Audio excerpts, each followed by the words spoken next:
এটা শুধু লক্ষ্মী পুজোর ভিডিও ছিল না, এটা ছিল লক্ষ্মী পুজোর সাথে সাথে শরৎ পূর্ণিমা মানে দামোদর মাসের শুরুর একটা ভিডিও। এবারে যে দোকানের চাপে বড্ড বড় ভুল হয়ে গেছে, কারণ আমি যেরকম জন্মাষ্টমী পুজোর জন্য একবার করে ভগবানদের পোশাক আনার জন্য কলকাতায় যাই, এবারে সেই টাইমটা হয়ে ওঠেনি।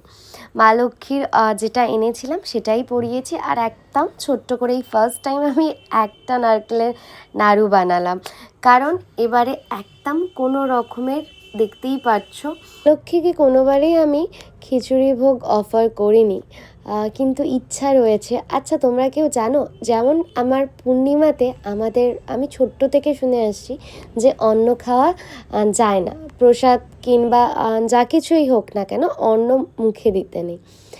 তো এটা আমি জানি না কি কারণ বা কিছু, কারোর যদি জানা থাকে আমাকে অবশ্যই জানাবে। তো একদম ছোট্ট করে যেটা মন থেকে পেরেছি সেটাই করার চেষ্টা করেছি, কারণ মা লক্ষ্মীর কাছে সব রয়েছে, আমাদের ভক্তিটুকুই তিনি চান। তো এইটুকুনি সকালের পুজো, সবটাই যেটুকুনি দেখলে। আমার বাড়িতে যা কিছুই হোক না কেন সেটা আগে গোপালকেই অফার করা হয়, সেটা লক্ষ্মী পুজো হোক বা যে কোনো পুজোই হোক না কেন। যদিও আমি এই বিষয়ে অতটা জানি না, তবে চেষ্টা করছি, যদি কিছু ভুল হয়ে থাকে তো চেষ্টা করব যাতে না হয়।